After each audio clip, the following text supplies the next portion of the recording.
This really gets close to one of those where you can say our speaker needs no introduction. It's just saying old friend. But I do want to say a few words. I'm Albert Carnesel, Dean of the Kennedy School, and it's my pleasure to welcome everybody this afternoon. It's also my pleasure and privilege to introduce one of our most special alumnae, Madeleine Kunin. Madeleine's biography reads like a real-life version of the American dream. She came to this country as a refugee from Nazi persecution, was the first member of her family to enter college at the University of Massachusetts, went on to earn a master's degree for Columbia University's School of Journalism, worked for a while for the Burlington Free Press, that's Burlington, Vermont, not Burlington, Massachusetts, and for the next decade devoted herself to being a wife and the mother of 4 children, although on the side she managed to earn a master's degree in English literature from the University of Vermont at the same time. In 1970, Madeleine and her husband spent a sabbatical year in Switzerland, and there she saw Swiss women fighting for the vote. And she credits this experience, along with dim recollections of the Holocaust, as pushing her toward a career in politics. She entered elective politics in 1973, when she was elected to the Vermont House of Representatives. In 1979, she became lieutenant governor, and in 1985 became governor. Served 3 two-year terms and chose not to run again. There's a lesson there someplace. Gained national attention as governor for her accomplishments in the environment and in education, among other areas, and of course now she serves our nation as the Deputy Secretary of Education. She's also the author, I'm going to keep this brief because this is an old friend, of a recently published and much acclaimed autobiography, Living a Political Life. Now, she, being a federal official, can't say nice things about her book, but I can. This is the book, and it's terrific. It was written in several places. Some of it was written while she was a Montgomery Fellow at Dartmouth College. Some while she was a visiting fellow at the Rockefeller Center for the Social Sciences. Some right here in Cambridge at Radcliffe College's Bunting Institute, where she was Radcliffe's first distinguished visitor in public policy. It's a terrific book. You should buy it and read it. She has strong links to the Kennedy School, an alumna of our state and local executive program, a former fellow of the Institute of Politics, and has spoken in this forum on a number of occasions. In a recent interview with National Public Radio's Susan Stamberg, Madeleine was asked whether she could honestly encourage other women to follow her lead and embrace the life of politics with all of the trade-offs and all of the difficulty. Her answer was, and I quote, "Yes, I can. I can. I'm still an optimist about politics, and I think that with each new person that enters into the system, the dynamics of the system change." So please join me in welcoming a woman who's done much to change the dynamics of the system for the benefit of us all, the Deputy Secretary of Education, Madeleine Kunin. Thank you. Thank you. Thank you. Thank you. Well, I'm really very happy to be here. And this forum, this space somehow, I think all of us who've ever been here carry some visual mental image with us for a long time after we leave here. And this forum has lots of associations for me. As Dean Carnesel just mentioned, I attended the summer program here when I was lieutenant governor. And then I was a fellow at the Institute of Politics after I lost my first election for governor and discovered the road to political resurrection here at the Kennedy School. I also, as I noted in my book, learned a certain kind of discipline at Harvard, which is very difficult for politicians to acquire, and that is when you're drinking sherry to actually stand in one spot and wait for people to come to you and not work the room. And I did learn to sort of slow down and think But most of all, what is special about this place is that the world of ideas and idealism has circulated through this forum, and that is good air to breathe. Fortunately, I'm happy to say, some of these breezes have also now wafted into Washington, where the Clinton administration is giving a high priority to investment in children and in families, even within the restrictions of a very tight budget and, of course, the national imperative for deficit reduction. But I believe we are embarked in this administration and this time in our history in the most far-reaching education reform effort that this country has seen in some 35 years. Probably since Lyndon Johnson initiated the Elementary and Secondary Education Act, which was part of the war on poverty.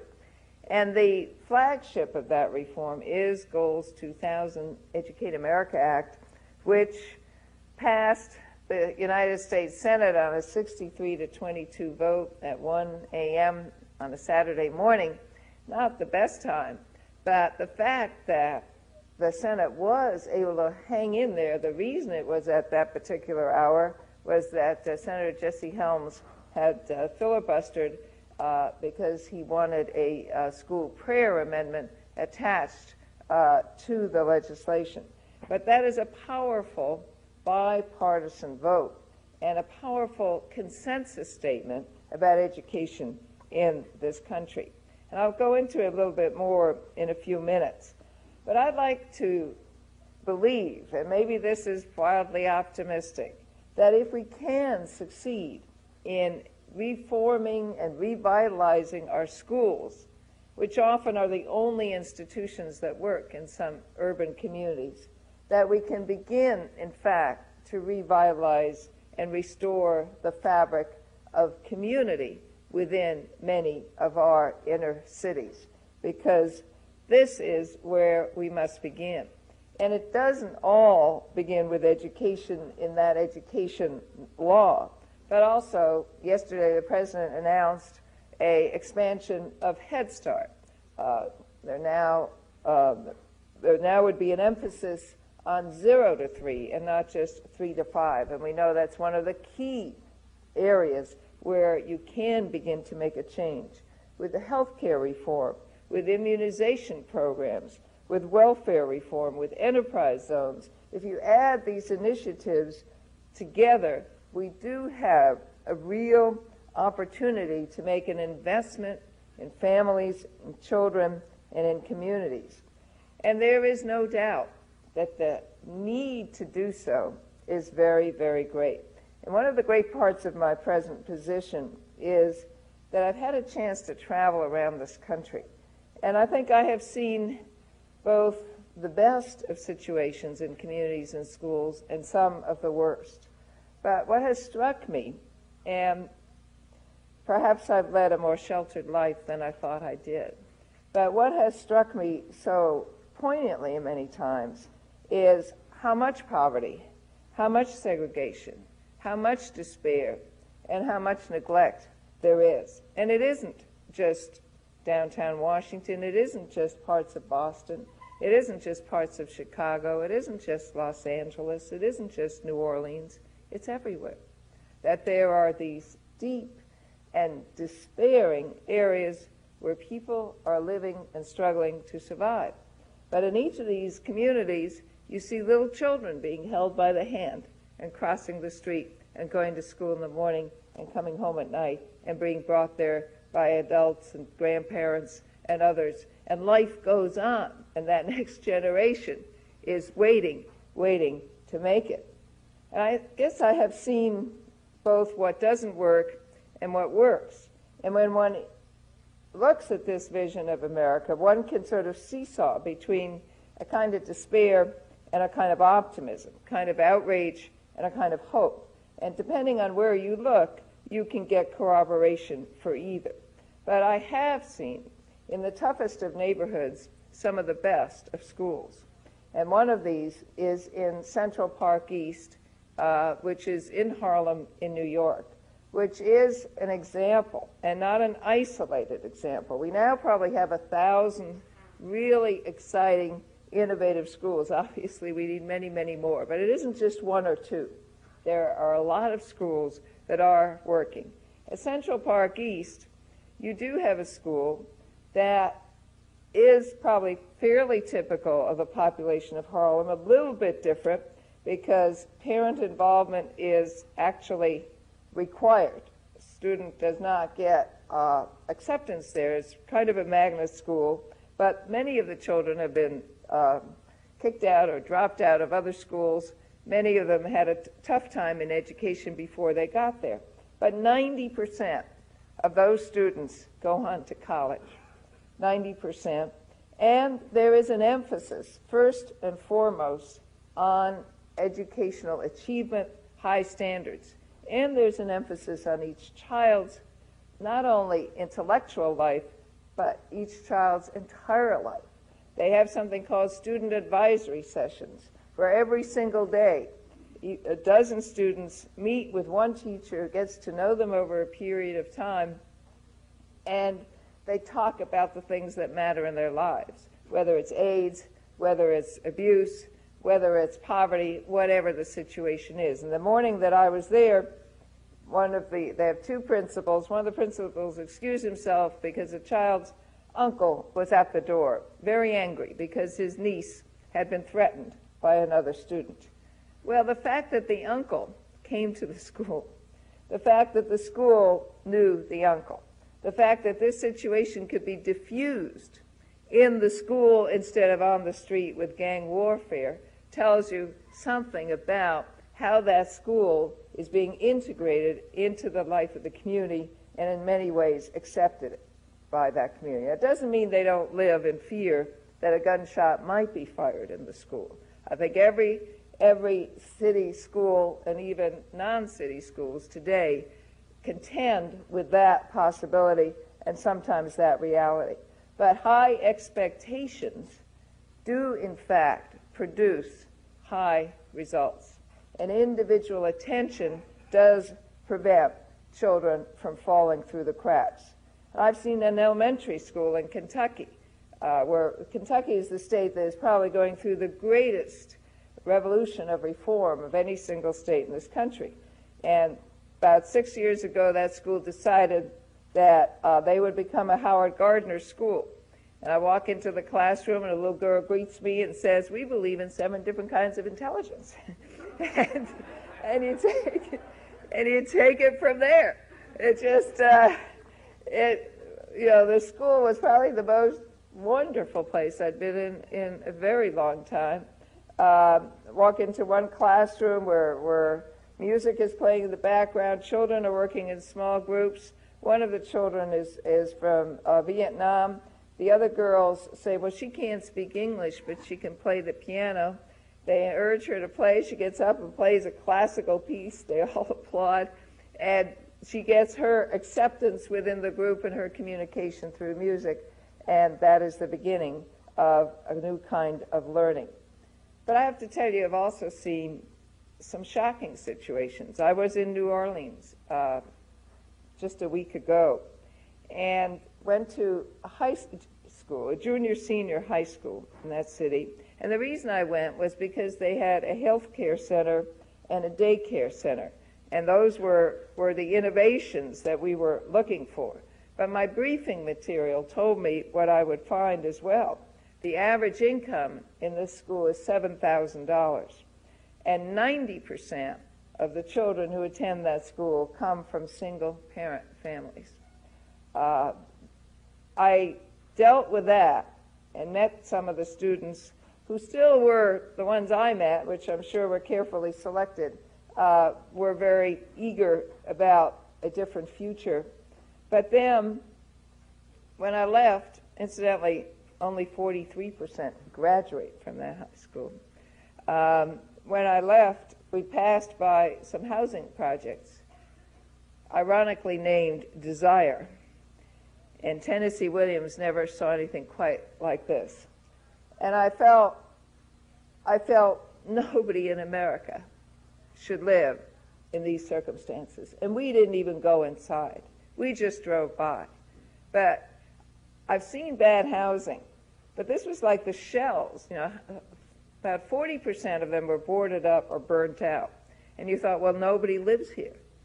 But then you did see swings moving, and you saw little kids and mothers actually living in what could only look like a burned-out Sarajevo.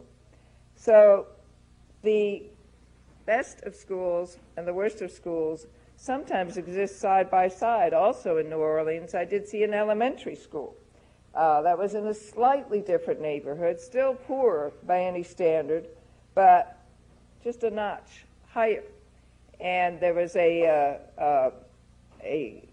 partnership with the business community, and the kids were happily engaged in a science project. The principal was just bursting with pride about her school, and the teachers had something called site-based management, where they controlled the curriculum, they made the decisions. The place was spotless. It was an entirely different feeling. Now, an elementary school still is easier to deal with than a junior, senior high school. But it shows you that with correct leadership, you can, in fact, have education reform take place even when the surrounding conditions are very, very harsh. But if we ever needed a wake-up call in terms of what we must do for our children and families, it was confirmed by the Carnegie report that came out just last week. And I'll just quote a small paragraph from it. It says, "Our nation's infants and toddlers and their families are in trouble. Compared with most other industrialized countries, the United States has a higher infant mortality rate, a higher proportion of low birth weight babies, a smaller proportion of babies immunized against childhood diseases, and a much higher rate of babies born to adolescent mothers." Now, that's no surprise to any of us in one sense, but still, when you see it, it takes on a more human dimension. I was in San Antonio, where the immunization rate is 30% for children, where there is the highest rate of teenage pregnancy anywhere in the country. And when I met with some of these teenage mothers, most of them had dropped out of school in the 6th, 7th, 8th, 9th, 10th grade. And you know that the prognosis is very, very poor when you don't finish school, when you're pregnant before you're 18, and when you are a single parent. Now, while there's no formal correlation between this kind of neglect and adult criminal behavior, we have some brutal statistics and stories at that end of the spectrum. So it's for many, many reasons. We inherit, really, what we reap in this sense. But it is for economic reasons, it is for democratic reasons, and it is simply the fact that a society can't hold itself together as a unified society with these kinds of inequities. As I indicated at the outset, the good news is that there are examples of people and programs everywhere, in every state, in every community, including this one, with programs that work.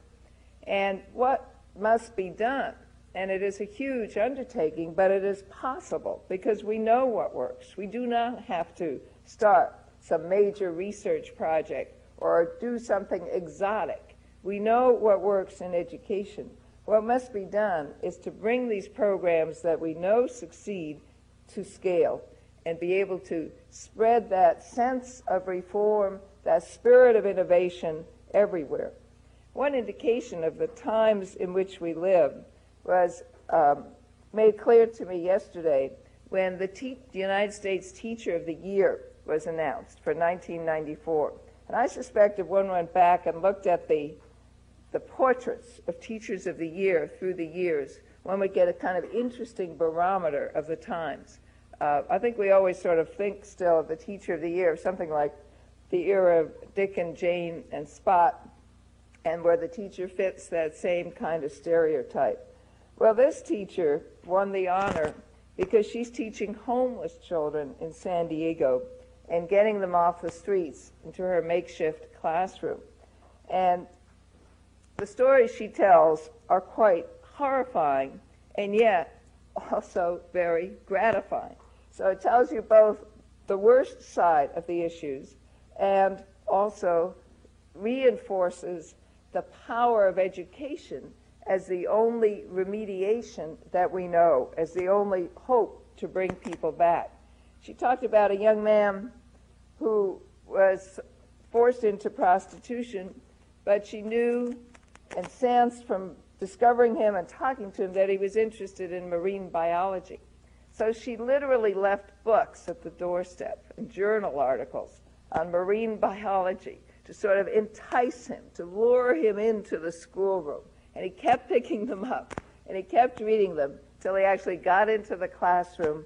And to make a long story short, he graduated with honors in marine biology and is now in graduate school. And 25 of her students have graduated from school. The other side of the coin is that she works in a classroom behind a steel door. It's not the children she's afraid of, it's the adults in their lives who threaten them.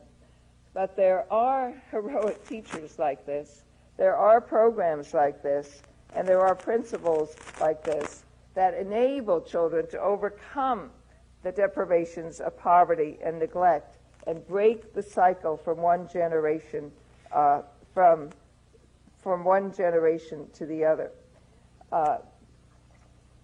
If there is one philosophical theme in the education reform package of this administration, it is that every single child can achieve high standards, high academic standards.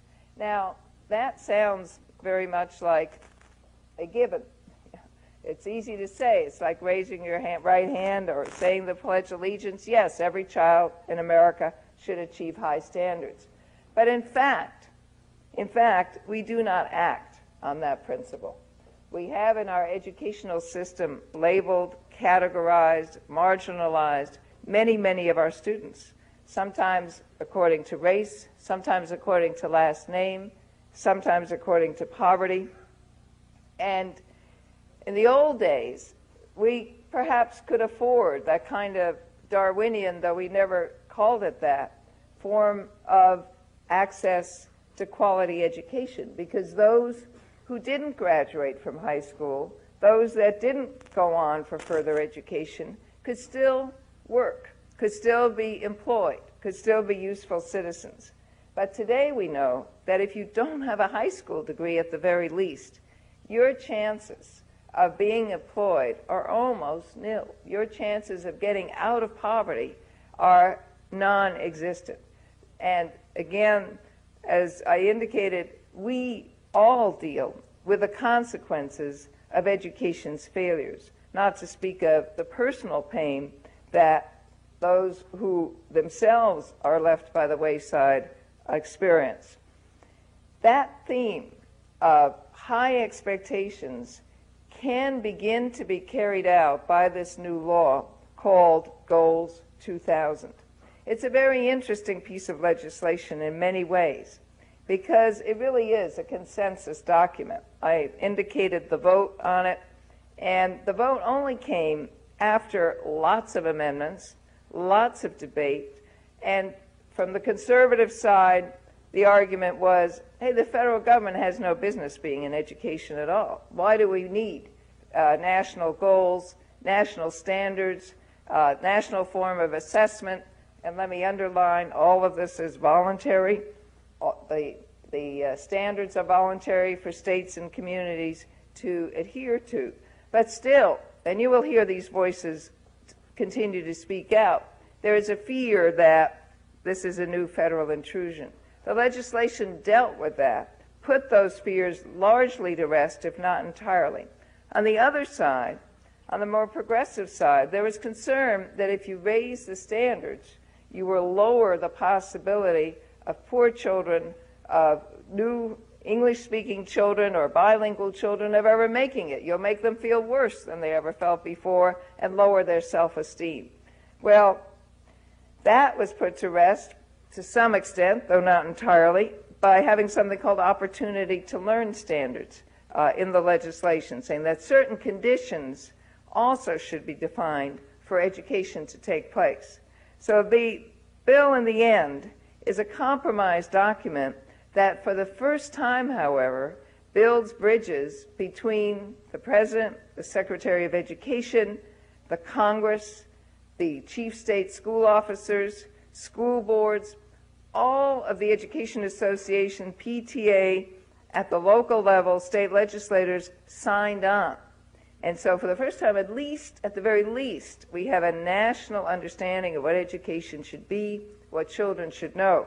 And regardless of your own community, you can measure yourself by these national standards. The standards have already come out in mathematics, are used in about 40% of the schools, and in the arts, they came out within a year's time. So this is a tool for reform that we have never had in this country before.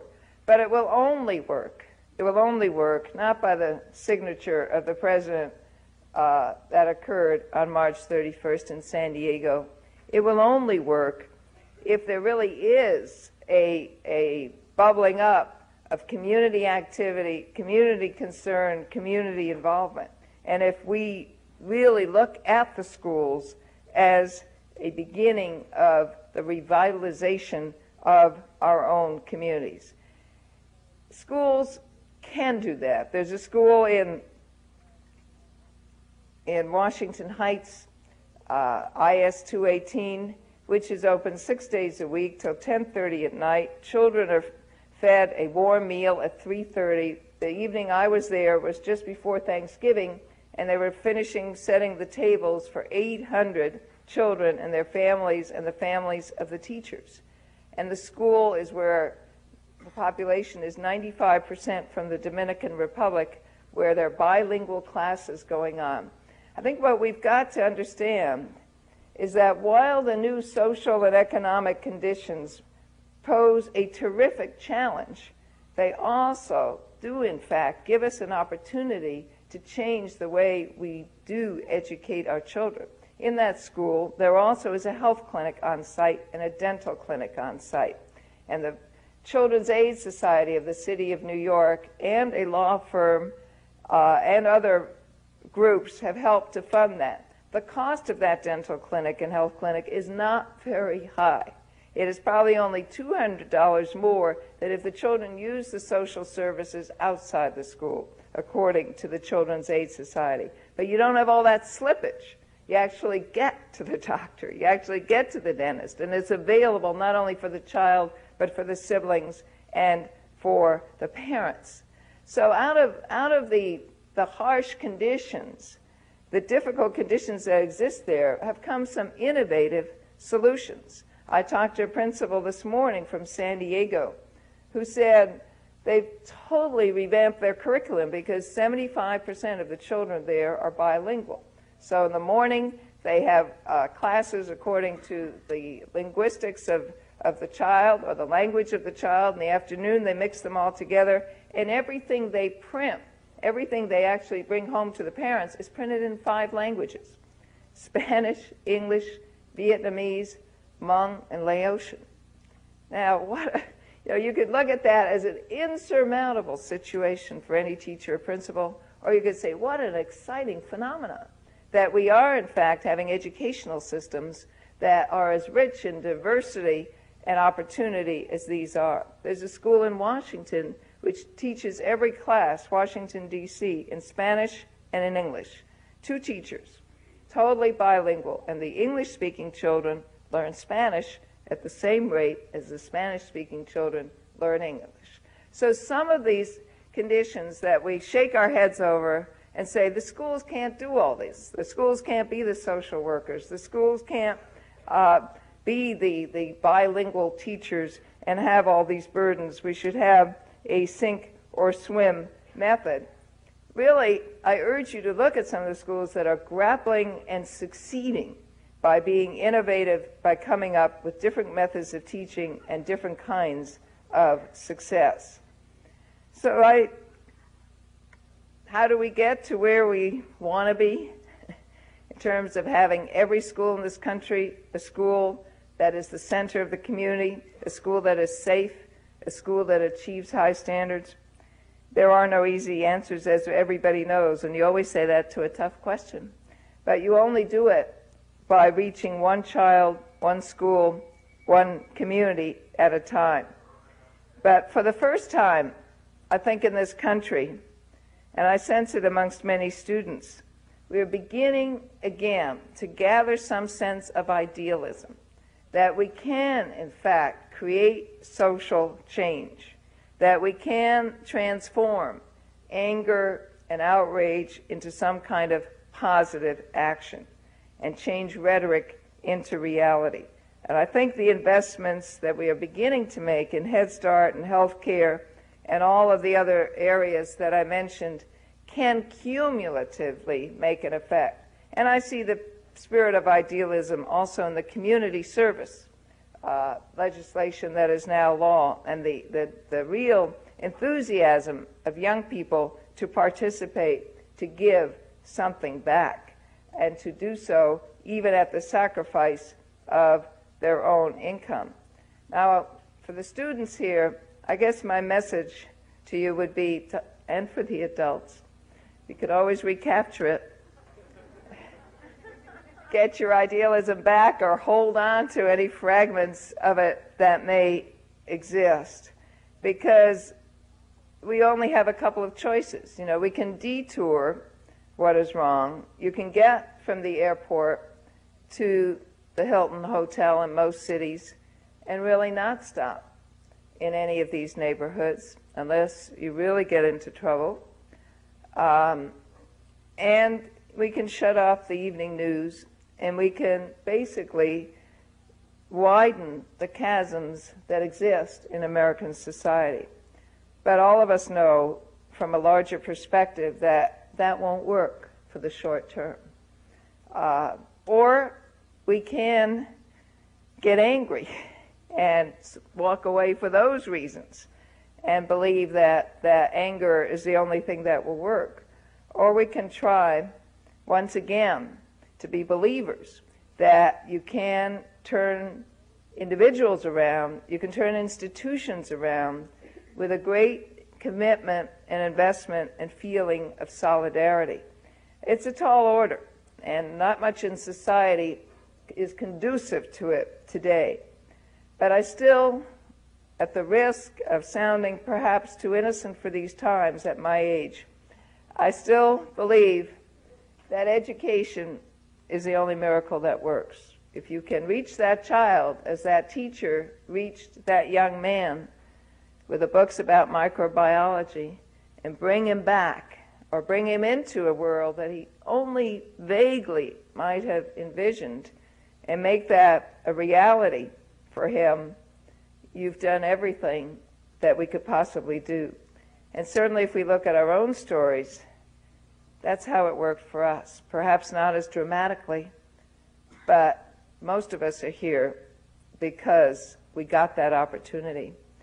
And our only legacy, I believe, must be to continue to do everything within our power to provide it for this generation and the next, and thereby bring this country together again. Thank you.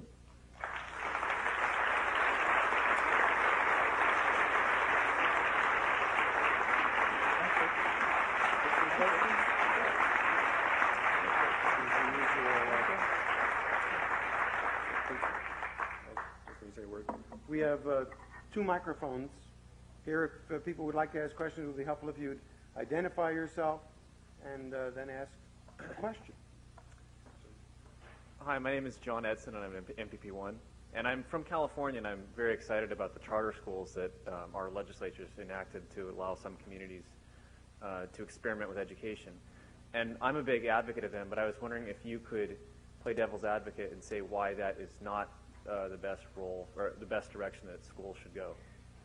Well, actually, I believe it is a good direction, so that, in fact, we encourage charter schools. The hard part is getting the political support locally to get them going, because you need approval from school boards.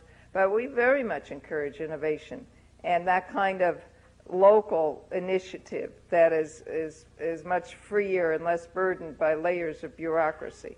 So that the problem is we haven't had a lot of experience yet with charter schools. They still are few and far between. But the concept, of inventing, in that sense, when I say we don't need to invent, we don't need to invent totally. I mean, we know, at least we know from experience, if a school is small, it works better than if a school is huge, especially at the high school level. A school of 500 or 600 versus a school of 2,000 or 3,000, where a child just gets lost in the shuffle, or even breaking up a large school into smaller academies, which some of them are doing works. We know that programs in conflict resolution help reduce violence. We know that keeping schools open, that's probably the single most powerful thing we could do. The easiest thing we could do, unfortunately, the crime bill that was just passed by the House has money in there to do that. I better stop listing this, but I can't play devil's advocate because I agree with you. Thank you. And I'd urge you to help make it happen. Yes. Good afternoon. My name is Lisa Stone Hines. I'm a mid-career MPA student here, and thank you very much for coming and sharing what you describe as your innocence. I think many of us are gratified that you have that, and I hope we share it too. My question has to do with the anniversaries we celebrate this year of Brown plus 40. And you undoubtedly are aware of the report that came out from the School of Education this year, I'm sure, from Professor Orfield, indicating that there has been some reversion in our ability to integrate schools, some significant reversion in that department. And with all the other good things that are going on in Washington, can you tell us of anything that the federal government is doing on the executive side to improve our efforts in the desegregation area? Yes, we are aware and disturbed by the results that show increasing trends towards segregation rather than integration, though it may vary somewhat from community to community. And we're just, in fact, gathering that information now to get a better indication, because there are some success stories where it has worked, but overall, there's been a lot of white flight, and there's been a lot of concentration of groups by race, both because of housing and schools, and sometimes the two interact. Our biggest initiative has been the magnet schools, but that has been difficult to evaluate as well. I think the short answer is to work on achieving excellence in every school. What we have today is really a reaction against busing, not only from the old segregationist viewpoint, but many African American communities want community schools, so that we really are in kind of a bind in that regard. I think we have to rethink as to how we avoid the total segregation, because community in the past or local schools was considered a euphemism by those who believed in continuing segregation. So we've got and for different reasons, both groups come from different places, obviously, but kind of a convergence of opinion. And it is pretty hard to figure out how you break out of that. I think from speaking personally, not from official policy, I think it's the long-term implications of that are highly disturbing, in the sense that if young children still grow up if white children only know white children, African American children only African American children, it will be very hard for us to achieve the kind of society that we envision. The other very practical consequence is that the money often leaves. And you have situations like Kansas City where the schools were in deplorable condition as a result of the loss of the tax base. And that's why there was court-ordered magnet schools, and that's turned out to be controversial. I think we still haven't got all the answers, but I don't think we can accept the status quo, and we certainly cannot accept any inferior education that results from that. I wish I had a crisper answer, but it's not an easy question. Yes. Hi, my name is Judy Kugel. I'm the director of the career office here, and I have a question that's sort of about the teacher side of all this. My son is a second-year Teach for America teacher. He's a bilingual teacher in the South Bronx. I'm very proud of him, but I see how he feels as he comes to the end of his second year. It's a total burnout situation, and I'm wondering if you can give me some inspiration for him that I can take back to him and say, yes, what you're doing is making a difference, and yes, we want you to go, in there every day and help these kids and make a future for them. Well, first of all, you should be very proud of your son that he's doing this, and Teach for America, I think that is where idealism has really flowered and been applied. How to re-inspire him, if he can, teachers are very isolated. That's one of the ironies of the profession. Most teachers don't even have a telephone. Almost all teachers don't have a telephone in their classroom and don't have time to share their experiences, to get further teacher training and sort of get recharged. I don't know what I would suggest for him personally, but we are cognizant of that, and therefore in Goals 2000 and in the reauthorization of the Elementary and Secondary Education Act, we put in some additional funds for teacher development so that schools can invest in their teachers. And some schools have figured out different kinds of schedules. This school that I talked about, Central Park East, there are 2-hour sessions of classes with 2 hours for literature and history and 2 hours for math and science. And a half a day a week, the children do community service. During that half day, that's when the teachers get together, share their concerns, share their stories about the children, and get kind of recharged and have time to plan. Most teachers don't have that kind of time.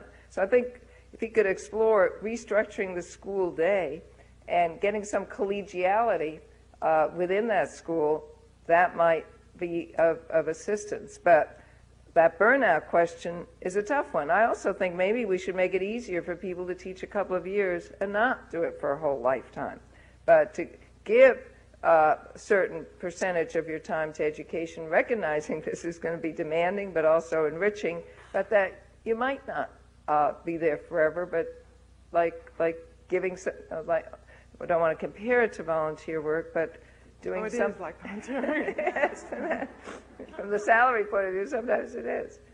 Thank you very much. Thank you. And Kate. I'm Kate Michaelman, and I'm a fellow at the Institute of Politics. And may I start by saying how very lucky I feel, and I think everyone feels, to have you where you are. We need the kind of substance and inspiration you bring. So I'm particularly pleased. I wanted to talk with you a bit about or have you talk a little bit more about the ramifications of the Carnegie Corporation report. It was devastating. It was not surprising, but it was devastating. I want to focus on one of the aspects of the report, which is the teenage pregnancy problem, which we've all known has been a problem for a long time in our society. And I just wanted to know what your thoughts are about how to finally address the problem of the lack of attention to reproductive health and sexual health in the society at large, but I'm particularly concerned about the schools and the lack of integration of human development into health or biology throughout the educational program of kids. The other issue I think is important is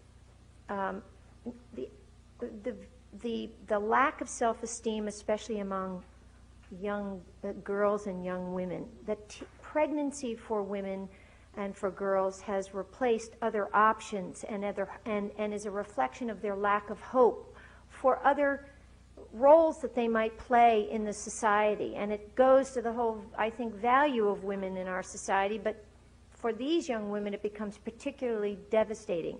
So I think there are two strains. One is the issue of the value of women and their roles and the lack of hope they see, and the other strain is the lack of real educational effort around reproduction and sexual health and sex education, but in a broad sense. It's such a serious problem, and I wondered if the 2000 goal, year 2000, has thought about this, because we have to do better. Well, Or you're we're going to absolutely lose right. another couple of generations, I think, and I do think reproductive health is related to all of these other problems we have. Anyway. It is. You know, when you go around and around and around, as you and I have done over the years, and you try to get at the root causes, you know, how can you break this cycle?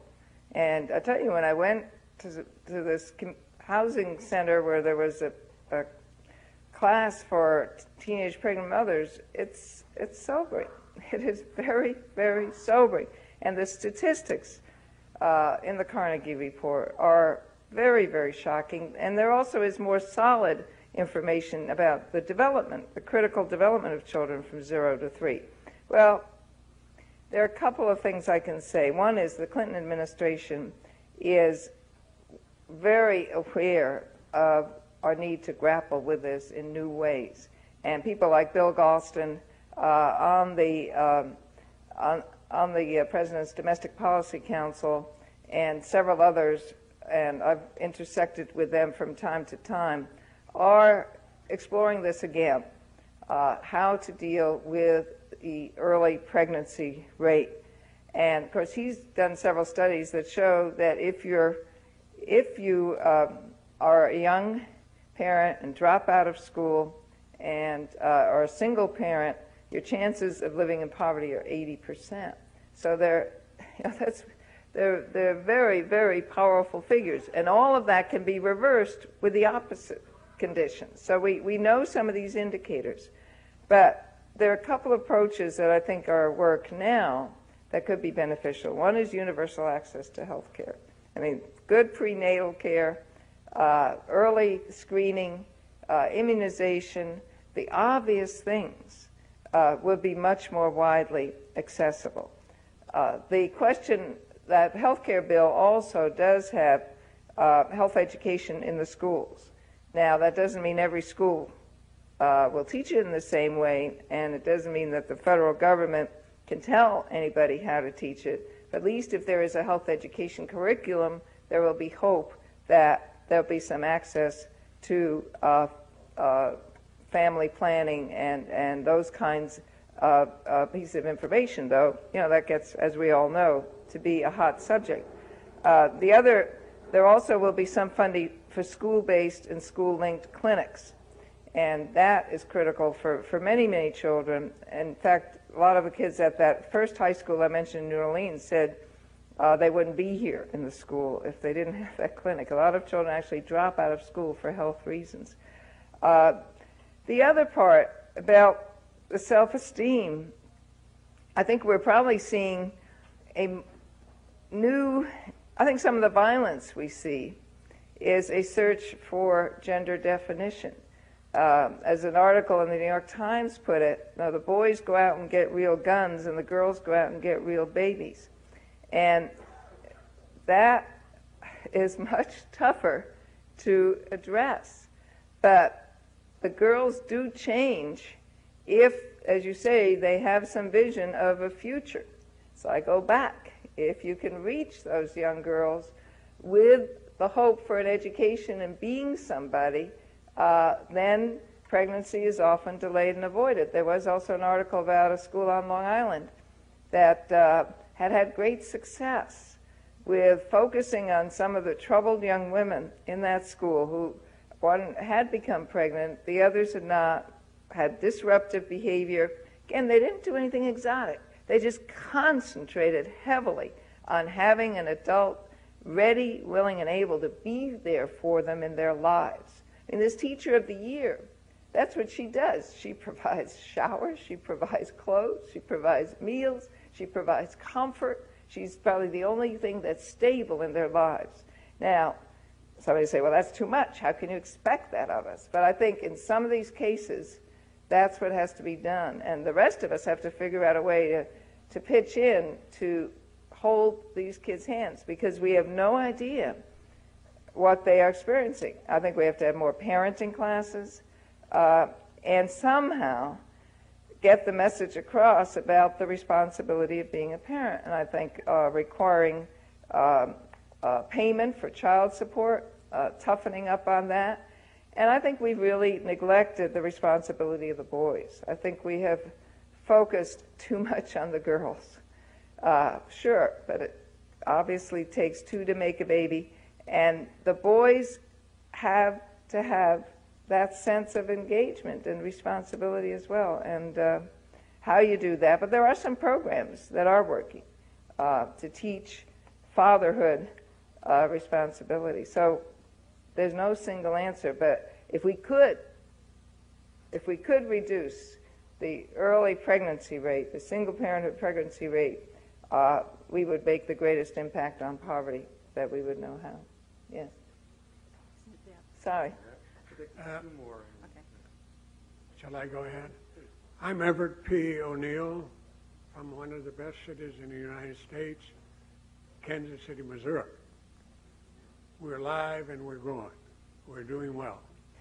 The thing that bothers me in Kansas City and in other cities, that we have poverty going along working with ignorance.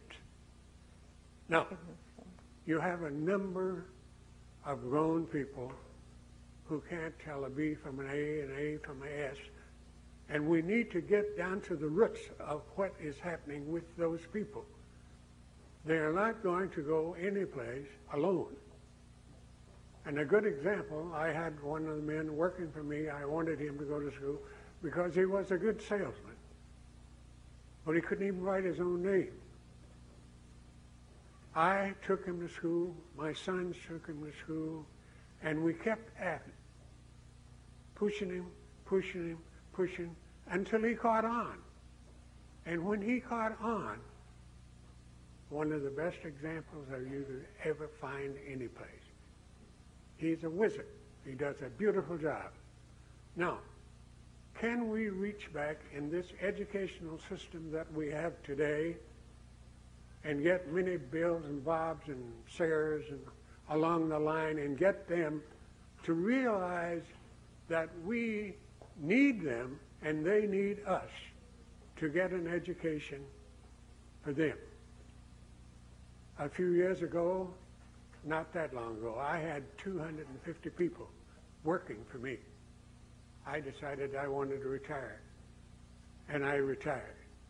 But something needs to be done in that area so that they can take care of themselves, take care of their children, take care of their grandchildren, and get them educated. So somehow we need to get back to that particular program. We had a little of it, not very much, that it worked, and why it was dropped, I have no idea. I don't know exactly which program it was, but it sounds like it did work, and I applaud you for getting involved in it. And are you referring mostly to adult literacy programs? Yes. Yes. The big opportunity we have in adult literacy and also in schools in general, of course, is the use of technology. And very often, I've seen some programs where in the workplace, Yes. You can improve your literacy rate and have an opportunity to learn right in the workplace. And yeah, it never stops. The question is giving people access to the opportunity, and that's what's very uneven right now. Thank you. Thank you. Last question here. I'm Hilda Silver. Hi, Hilda. All my bunting fellows yes. here. Yeah. Here to cheer you on. I'm in the Visiting Scholars Program at the Center for Middle Eastern Studies, but I'm here because of Bunting Year with Madeline. About 20 years ago, I did criminal justice work, and I came to believe that I could learn almost all there was to learn about the major values in this country from what was going on in that system. And I've often thought that one could say that about almost any system if one came in through health issues or education issues. And your talk today brought that thought back to me, because it seemed to me that you were talking not just about narrow interests, but about very, very broad societal values and things. So I guess my question is kind of a personal one. Coming from the state of Vermont, a summer in New Hampshire, some time at Harvard and Radcliffe, what have you learned and how have you changed as a person from what you have confronted about our country? Well, that's a nice, luxurious question. I think I've shared some of that with you today. I think I've learned more of the pain. You know, I've gotten a great education, but I think I've also learned a lot about how heroic the people are who work in our schools. And if there's anything I would like to leave as a message is let's stop bashing education and let's start applauding the people who are there and supporting them and getting young people in there. Thank you. Would the gentleman allow the lady take one more question? We can do one more. Go ahead. Make it brief if you can. Yes, it will be brief. What merit, if any, do you see in the notion of English as the official, common, unitary tongue of the American people? Well, you know, I've never fully understood that debate. You know, I think most people do eventually learn English. You're talking to an immigrant who came to this country not speaking English. And I learned it by going to school. But my experience, I went through the sink or swim method. My experience is not comparable to what is happening today in many schools. And it's the school I told you about in San Diego, where 75% of the children don't speak English and speak these 4 different languages. I think the debate is simply how fast do you learn English, not whether you learn English, and exactly what kind of teaching methods do you use. But I think it's a debate that is not worth getting so excited about, in my view. But maybe I don't understand it. And I haven't been enough in California where this is a hot issue, and in some other states. But I guess also my bottom line is, and again, I speak probably with not an unusual amount of self-interest, I think the immigration movement that has built this country has enriched it at every turn.